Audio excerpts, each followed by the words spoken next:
Sinagot ng aktres na si Kailin Alcantara nang tanungin sila ni Kubi para sa 24 oras kung ano na nga ba ang real score sa pagitan nilang dalawa. Pabirong sagot ng aktres, 3 points.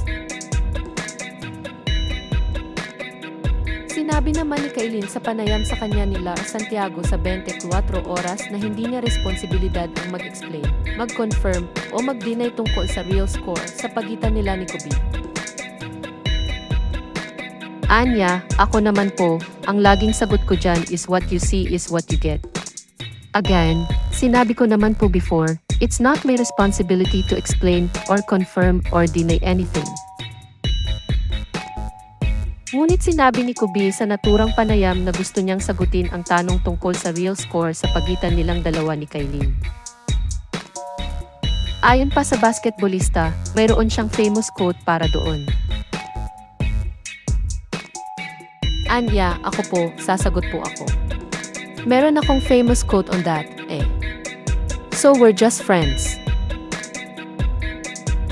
Pagdating naman sa kani-kanilang pag-ugali at pagmamahal sa pamilya ay malaki ang papuri ni Kailin at Kubi sa isa't isa.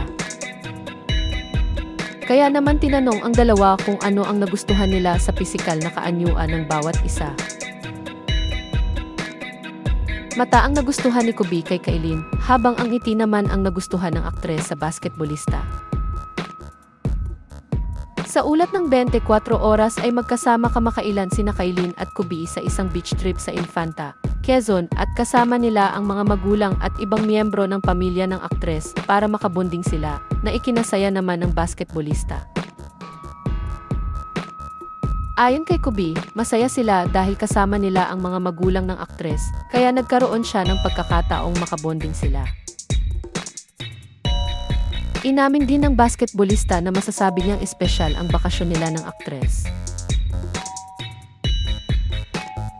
Anya, masaya po kasi kasama namin yung parents ni Kai, so it gives me the chance to bond with them and to get to know each other's parents. Para naman kay Kailin, pareho sila ni Kubi na mahal ang nature, kaya nagpunta sila sa beach. Ayon pa sa aktres, magandang pagkakataon iyon para makabonding nila ang mga magulang, lola at tita niya. Matatanda ang naging bida sina Kailin at Kubi sa miniseries ng Mobile Legends Bangbang na Miss Legends at nakasama din nila sa naturang miniseries si Criselda Alvarez.